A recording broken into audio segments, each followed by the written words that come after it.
When the sun had traveled through the starry zodiac 1,348 circuits from salvation, the city of Florence was beset by a beastly pestilence, turning those afflicted into quivering balls of plague-infused pus, who cried to the heavens for mercy and expired in bloody piles upon the streets. There they lay, unburied for weeks, until the stench of their corruption drove the healthy and lucky few to the countryside to escape. One such group of florid, torrid Florentines decamped to the Gothic protection of the castle of Civitella, Ranieri, to amuse themselves with games, sumptuous repast, and the pursuit of the vibrant arts, dancing, playing music, and the animated rendition of stories.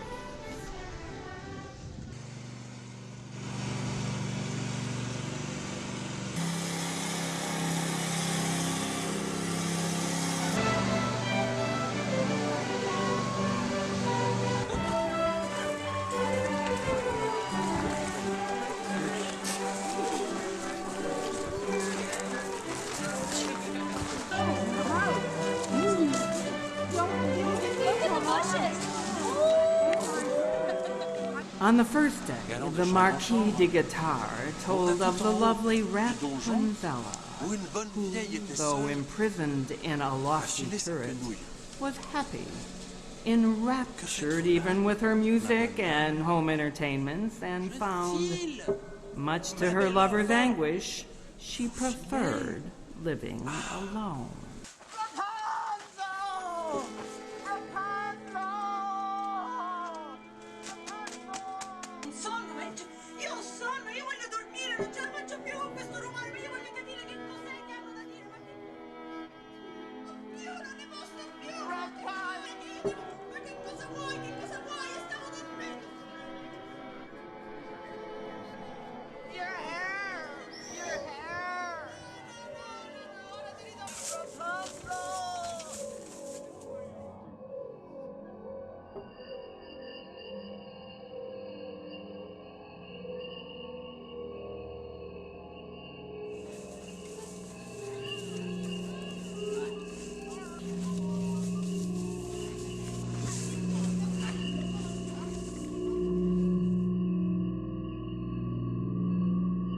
Monadona related the story of an old crone, horrified by her appearance in the mirror, who discovered the wondrous apple of Paris, which miraculously restored her youth and beauty, though when was another question entirely.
The Duke of Brazola entertained with the tale of Goldilocks, unhappily sequestered in a remote monastery by a misanthropic monster of a father.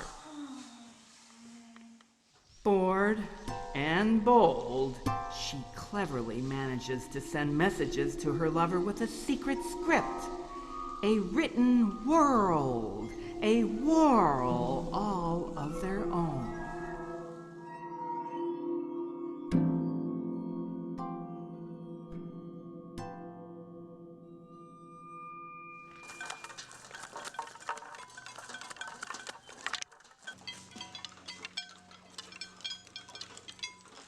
Later, she entreats the local musician to alarm the residents to her sorry plight. Although this artist in residence may have been poor, she did her very best.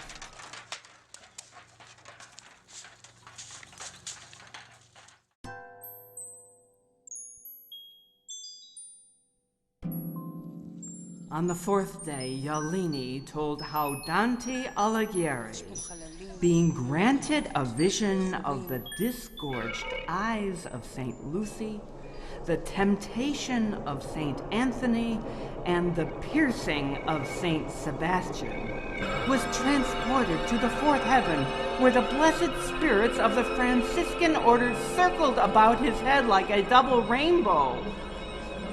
Having mistakenly eaten fermented rye infected with ergot fungus, he then did enter the Holy of Holies, the sanctum sanctorum of the divine intelligence, and danced uncontrollably to a celestial harmony resounding from the Empyrean sphere.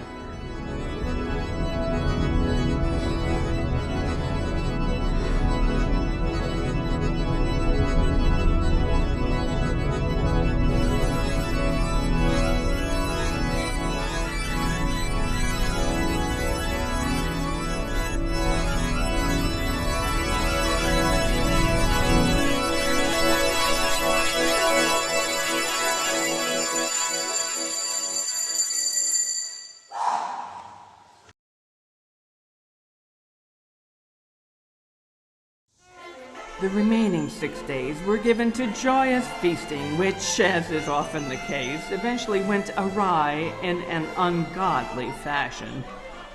Much was discussed, and little was resolved as the Gasconade spiraled into chaos. At this point, many of the Florentines wondered to themselves whether, in place of more amusements of this type, they might actually prefer the play.